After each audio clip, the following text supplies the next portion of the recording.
Go big or go home. Go home. Act like we never left. Welcome to NBC Sports' podcast highlighting all things Big Ten basketball, both men and women. I'm Zora Stephenson, play-by-play announcer, has-been hooper, all-around basketball junkie. Joining us today are two analysts who know this league better than anyone. Meghan McKeown, a former Northwestern women's basketball player who calls games as a color commentator and host. And Robbie Hummel is also with us, one of the all-time great Boilermakers.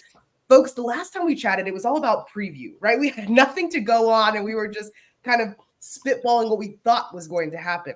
Times have changed, though. Most teams have played, more games. Some teams have even played in conference play. So let's get people caught up before we dive into things. On the women's side, Iowa started Big Ten play with a bang after a close first half against Wisconsin. The Hawkeyes pulled away in the third quarter, and they are number one in the conference so far, 1-0, 10-1 overall, and that one loss coming to Kansas State. Meghan, I think you're going to share some thoughts on where you think, not just the Big Ten as it, but everybody wants to know what you think of Iowa, right? Is there a real full team there around Caitlin Clark? Then for the men, Purdue was a team we talked about so much in our preview show. The Boilermakers are 1-1 in conference play, and that one loss was the team's only defeat so far this season at Northwestern in overtime. Meghan, do you root for people in the Big Ten? Like, what happens when they're playing the Wildcats? Well, listen, all I'm going to say is, sorry, Robbie Hummel, but I thoroughly enjoyed that game. I know you were on the call for it, but how about back-to-back Storm, rushing the floor sessions at Welsh Ryan Arena? It hasn't happened often, so we take our wins where we can get them.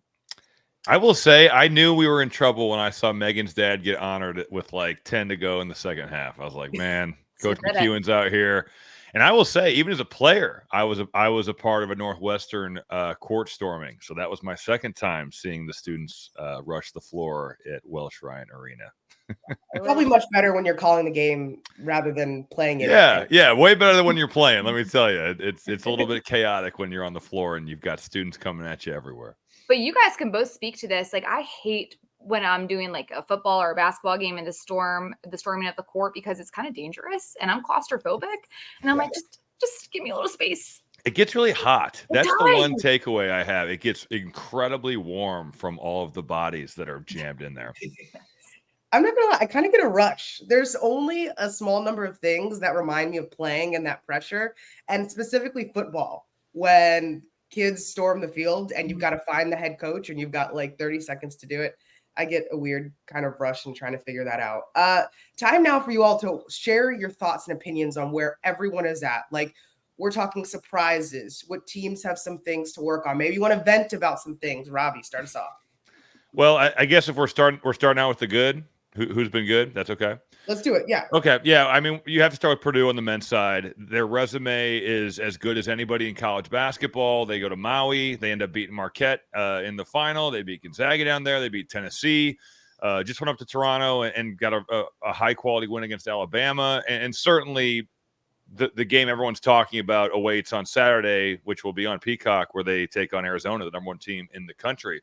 But they have been phenomenal. Edey is going to repeat for National Player of the Year. There's just nobody that can match what he's bringing.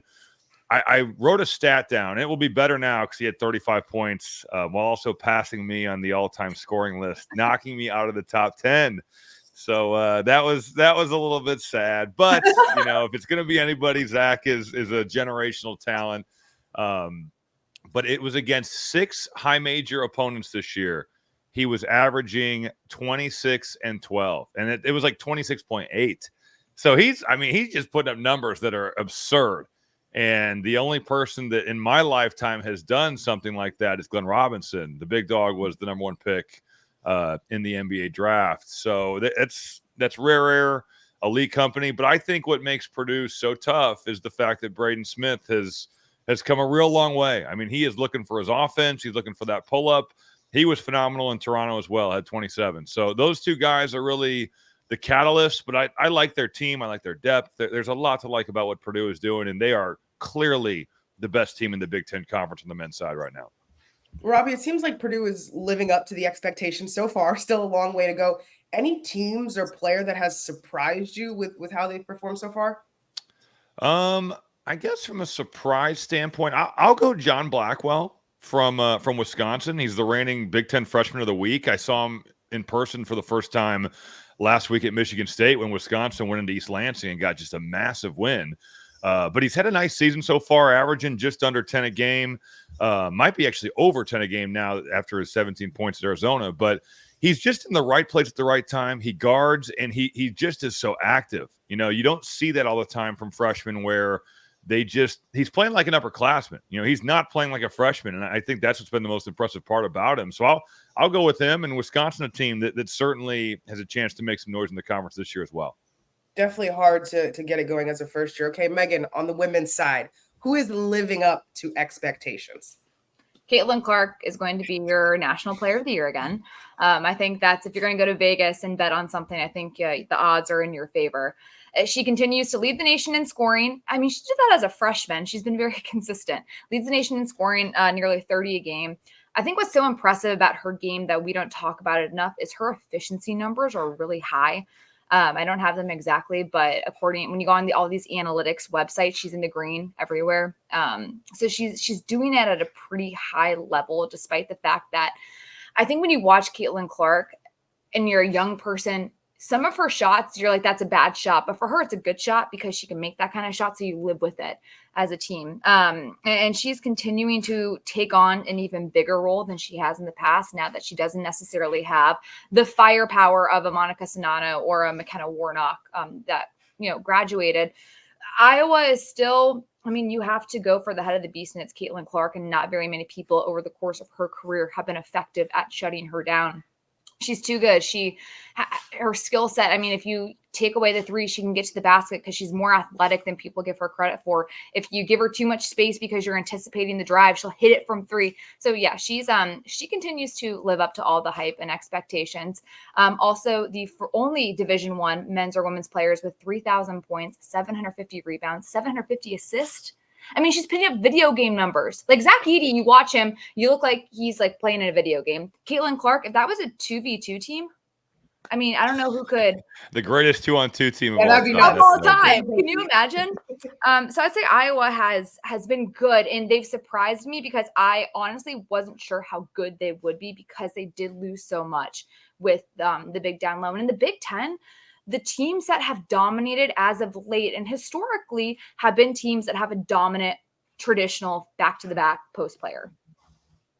What about a team that has surprised you? And it may be a little early for this question, I realize, but anyone on your radar in that category? Two teams have surprised me, and they're Michigan State and Penn State. Two teams that they've been in the middle to the back of the pack over the last couple of years. Michigan State gets a new head coach in Robin Freilich, who came over from Bowling Green. Carolyn Keeger finally has gotten some really good transfers that fit her system.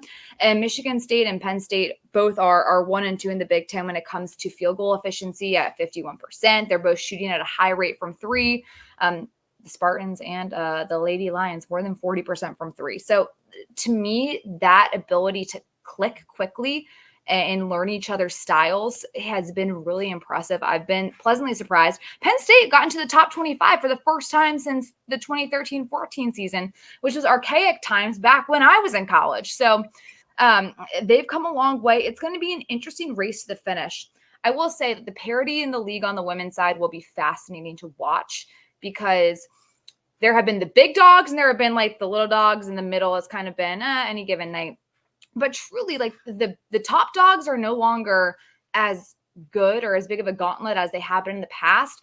We're going to see a lot of upsets this year that people are going to be shocked about. Well, and just this is short-term memory, but going back to Iowa versus Wisconsin, like Wisconsin kept up with Iowa in that first half. Imagine if they continued to hit shots. If Sarah Williams, I believe, doesn't get into foul trouble, right? Like there's opportunities, and I think this can happen on the men's side too for some upsets to happen, which is why you love basketball. Any matchups, and this could be conference play or non-conference play as we get into the holiday season here, that we need to circle on our calendar right now, Robbie? Well, I think the Purdue-Arizona game is certainly one that it has to be circled. It's going to be on Peacock. It's a Saturday.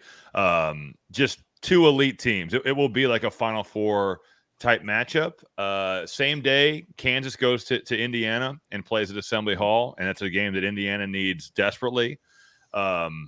I think that I've been to games that are non-conference games at Indiana when I was in high school. I was being recruited by the Hoosiers, and I visited for the Indiana-Duke game, and J.J. Redick went for 33. But Indiana took the lead at like the under 8 timeout on a dunk, and it's like when big-time people come in there, or it's the same with Purdue too. When I played there, I felt this because of the rivalry, but when they get teams like a Duke or a Kansas or Blue Bloods go into that building, it'll be up for grabs. If Indiana can give them anything to cheer about early, if they can get off to a good start, and I know they're coming off a really tough loss against Auburn where they lost by 30, the crowd can give them, man, I would say 10 to 15 points. They really can. So that's a big one. And then Michigan State plays Baylor. I believe it's that Saturday as well. And that's a game that Michigan State has to have. I mean, they've underachieved. They've not played well.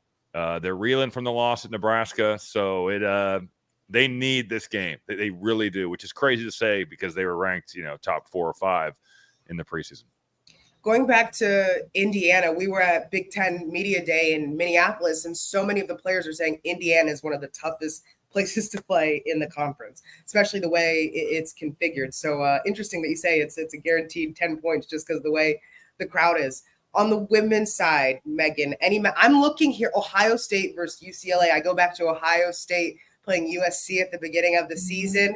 They got to figure out these West Coast teams. Soon this is going to be conference play. Conference matchup. UCLA is, if you have not had a chance to watch the UCLA women, I recommend it because they are so much fun to watch. They're balanced. They play together. I believe that whole entire starting 5 is the same team that went to the Sweet 16 last year. So they are at a high level. It's going to be so fun next year in conference play. But yeah, Ohio State, UCLA. Also, Ohio State has to turn around and play Belmont. That's an interesting matchup because 1, Belmont is really good, one of those really good major teams. But 2, Kevin McGuff's daughter is on Belmont. So he'll be coaching against his daughter in that game. So that'll be a fun one. And then the other big one, you have Rutgers, Virginia Tech. Rutgers has struggled this year. Virginia Tech playing at a high level. Iowa knocked them off earlier in the season. And that was really a game for me where I was like, okay, Iowa's still very legit, despite the fact that they lost so much. And then a fun one's going to be Michigan's playing Florida in the Jumpman Invitational. Florida just continues to always be a really solid team in the SEC. That game is, I believe, played in Charlotte. It's a fun little 4-team event that they have. So that'll be a good game. Michigan just had a huge win over Illinois to open up conference play. That was after getting beat by Toledo on the road. So they kind of need, I think, get right against a Power 5 team to really have the highest level of confidence moving forward. Okay. Some of these schedules are like right now, some teams have played 1 to 2 conference games and they go back to non-conference. What's the strategy here if either of you want to jump in when you're doing that? Well, I think you just kind of have to dive in. And a lot of these teams are playing really tough schedules anyway, because this year you have the Gavitt games on the men's side. So that's going to be an opponent coming from the Big East. And I think it pays now to load up your non-conference because, if you lose to a team that's in the 200s or the 300s of KenPom or the net rankings, that's a real mark against your resume come Selection Sunday. So you are better off actually scheduling high major teams. And now, granted, you want to play some of the mid majors, some of the low majors, and certainly timing is everything. Purdue, I think, is a perfect example. They go to Hawaii, they play 3 games against 3 really good teams, and they came back and played against Texas Southern, who traditionally is a 300 net team. And that's, you're dealing with jet lag, you're dealing with the travel, you're dealing with coming off the high of winning that tournament. So they will schedule some lesser opponents as well, but I mean, you look at these schedules for these teams, and they truly are gauntlets. And I just think you've got to find a way to get through them. The coaches don't like them. They don't like these games early in December. For the fans and for us covering them, they're great. I mean, because we want to see Big Ten against Big Ten teams play. It's better TV. It's better entertainment. And that so much is on the line as well. So I think you just have to kind of take it one game at a time. And, I was always amazed, and I wonder if Meghan felt this way too. As a player, when you're in the season, it's just amazing how you can win 3 in a row and feel like, man, we're on top of the world. And then you lose a game or 2, and it's like, are we ever going to win again? Even though it's only been like a week, the roller coasters of the season can be quite impressive. And I think a lot of teams are going through that on the men's side right now, because there have been some teams that have really struggled. You look at Michigan State, you look at Maryland, but it is a long year. There is time to get right, but you've got to start figuring it out. And they're running out of time to kind of do that, because once you get to January, it's pretty much nonstop. You're going every Tuesday, Saturday, or Sunday, and you're playing. To that point, the coaches hate having this like one game or 2 games, then you get, have a couple more non-conference from a rhythm standpoint, because once you get into conference play, you at least for the most part, like have a set schedule. Like we're off every Monday. Then I know I'm getting treatment, getting extra shots up here. Then like Tuesday, Wednesday, practice, travel day. So you get into that rhythm and that routine, which is helpful for anybody within the course of a season. Although like nowadays there's like 18, 19, 20 games in conference play. And it's crazy over the last 10 years how much has changed. But I think that it's really important, to Robbie's point, to build a good non-conference resume, because you have to get ready for Big Ten play. Like these teams, you look at that Iowa-Wisconsin game on the women's side, and it was a game in the first half. Like these teams are no joke anymore. There's nobody on the schedule you can pull up and be like, that's an easy W, like you've been able to in the past. So you have to schedule and challenge yourself in the non-conference, even if you get your kicked. I don't know if we're allowed to curse on this podcast. Probably not, so I won't. But you have to have that tough. And I look at Maryland and I applaud Brenda Freese, because she schedules the South Carolinas and the UConns of the world, and Maryland's down. This is probably one of the lesser talented Maryland teams since they've been in the Big Ten, but yet they still have that gauntlet of a schedule. So when they are in a January, February knockdown, drag out fight, at least they have that experience from a UConn or a South Carolina game to lean on when you have new players. Sounds like the great balance that the coaches have, and that's why we talk the game. We're not out there instructing the players. We're going to switch gears now. Signing day has come and gone. Both of you have previously made decisions to play in the Big Ten, and some first-year commits have done the same thing recently. On the women's side, 19 of the top 100 recruits are headed into the Big Ten. On the men's side, Rutgers now has the number 3 class coming in. Meghan, we'll start with you. First off, why did you choose the Big Ten? Outside, and I'm sure there was a mix of family and basketball, but what was your experience? My parents said they would disown me if I didn't go. No, I'm kidding. No, for me, I honestly, like back when I was making my decisions, it was more so, wanting the opportunity to go to a great journalism school academically, but also you get this incredible brand. And now more so than ever, I think with NIL money being the way it is, and brands matter. And you want to, as a young person, go play for a brand. And that's where I think a school like on the women's side who's been successful in the transfer portal, Ohio State and Michigan. Those are 2 great brands. Everybody in the country has heard about Ohio State or Michigan, even if you're not a sports person.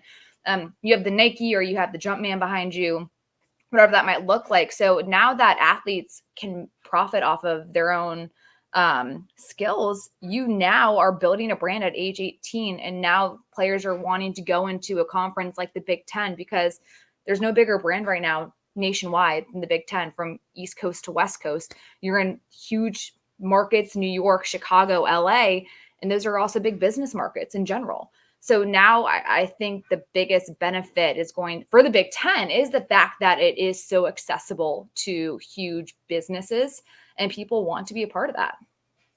No bigger brand, quality-wise, but also quantity and probably square footage. Robbie, for you, what went into your decision? Well, I mean, I grew up watching Big Ten basketball anytime it was on, and it's not like it is today where you've got so many options, whether it's the Peacock games, it's the Fox games, it's BTN, it's FS1. When I was growing up, it was the local channel 56, and they would have the Purdue and Indiana games on, and then you'd get that ESPN Plus game that was on the weekends, and you just watch. I grew up, we watched all the Bulls games, we watched all the Big Ten games, and my dad played tennis at Illinois, so I rooted for the Illini growing up. So I knew all the players. I knew I wanted to play in the league. And unless it was, one of the really big dog teams from a different conference, I kind of figured that I would play in the Big Ten. I had offers from about half the league. At that point, it was a lot smaller. There was just 11 teams at that point. Now we are a much bigger conference. But just the tradition, the pageantry, the fact that I felt like the best coaches were in the Big Ten conference, and it meant something to me. I'd grown up, I'd watched it for so long, and I still feel like it means something to me because of that fact, because I've just been so invested since I was a little kid. So I had opportunities to play at a couple different schools, and I was fortunate that Matt Painter and his staff really recruited me. But I think what Meghan said is so true too. And I didn't maybe realize this when I was committing, but the brand of the Big Ten, Meghan and I both live here in Chicago, and there's Big Ten grads everywhere. In Purdue, there's a lot of Purdue people, but it's Indiana, it's Purdue, it's Illinois, it's Wisconsin, Michigan State, Northwestern, obviously. It's just the number of alumni from that conference here in this city it's astronomical. So just the networking aspect of it is something that maybe you don't realize when you're a high school kid, but when you're done playing, that can really pay off, whether it's at your school or from your conference. A number of young standouts realize the advantage of coming to the Big Ten. Robbie, we mentioned this Rutgers class. How could that potentially elevate this team next year? Well, it will really elevate their talent level. Ace Bailey and Dylan Harper are so talented. I got to see them play down in Atlanta only briefly because of a horrible rainstorm. The game was played outside, and they had a wooden court. And it was at Atlantic Station, this massive all-star game. The top players in the country were playing, and it was kids from this year's class, next year's class, and if you were really, really good, the year after. So it wasn't just all graduating seniors, but the weather looked great. It was supposed to be a nice day, but you know how Atlanta is. Really hot in the summer. Pop-up thunderstorms are a real thing. And when we were driving over, it was me and my partner, Kyle Montgomery, who I've done some 3-on-3 stuff with. He's the voice of that sport. And we're looking at the clouds. It's like, boy, this doesn't look like it's going to blow over. And it was like a 2.5-hour hail rainstorm. They covered the floor, but the floor was like warping. I mean, they played for like 5 minutes, but you could tell. I mean, Ace Bailey's like 6'11", has guard skills, and Dylan Harper's a 6'7" point guard. So there's a lot to like about that. Steve Peichel can really coach. That these guys are a massive, talent upgrade over anybody because they're some of the best players in the country. That's awesome. It seems that maybe you have to go to Iowa to get it to work out to have a wood floor. They've looked out. Yeah, they looked out. Or Nebraska. Nebraska. Yeah, right. Yeah. I want to tell you, though, I am so thankful we have an indoor sport that we cover and played because I'm not tough enough to deal with the wind at all times. Well, the cold, too. The cold for football those last couple of weeks, just you look at that, and it's like, that can't be fun. No. And Zora, I thought of you. I had the Purdue Indiana football game last week of the season, and I saw the overalls that you were talking about before. I was like, maybe she's onto something that I just have not tapped into quite yet. We'll keep an eye on it for basketball. Yeah. On the women's side, any recruits that stand out? Any names, Meghan? I think the biggest thing that's been interesting on the women's side has been the fact that the transfer portal has been what has dominated headlines in the offseason. So that's going to be huge moving forward. But just looking like a Juju Watkins, for example, going into USC, since they're now going to be part of the Big Ten, like you have all these brands that are, the hottest brands right now for young people to want to go play for. And now that the Big Ten is national, I'm really excited to see what the transfer portal is going to look like this offseason, but also if any, incoming freshmen change their minds over the course, like younger players, like sophomores, juniors, change who they want to be recruited by and change their recruitment process as the Big Ten expands and they see what that coverage is like on TV. Yeah, it's the transfer portal. It allows teams to go from 0 to 100 very quickly. It's also crazy because coaches are recruiting their own team after every season. It's a wild, wild west. Right. I think it allows some teams to go from 100 to 0 as well. Yes. So there's the inverse of that, unfortunately. Very true. Yeah. Okay, so we've covered everything on the court. It's only like us to go way off the rails here. It's the holiday season. And so let's have some fun. Think of your favorite, whether it's holiday traditions, movies, foods. For me, my mom makes gumbo every single nice. Like a seafood stew, scallops, crabs, shrimps. So that's what I look forward to the night before Christmas. Nothing soothes the soul like a big cup of gumbo on Christmas Eve. I love driving around looking at all the beautiful holiday lights. And my house never lives up to par for any of them. People, do you all do the elaborate lights? Like, what was it like growing up? Did you ever do that? I was a big colored lights person. Like white lights are pretty, but colored lights just have so much character. They do. We did the tree. We definitely had some lights outside on like the tree inside, but then we'd cover a couple trees outside, but it wasn't like super intense. Yeah. it was a moderate job, I would say. Of a song. Yeah. Any holiday movies that are go-tos this time of year? White Christmas. Oh, that's a good one. The Home Alones for me are my favorite. I love Home Alone. I actually had it on this morning. It was on TV, so I could watch that multiple times. It's a classic, and it's a great movie. Do you ever go to the spots in Chicago? Because I've been to the house. I've been by the house. Yeah. My parents live right near the house. Mm-hmm.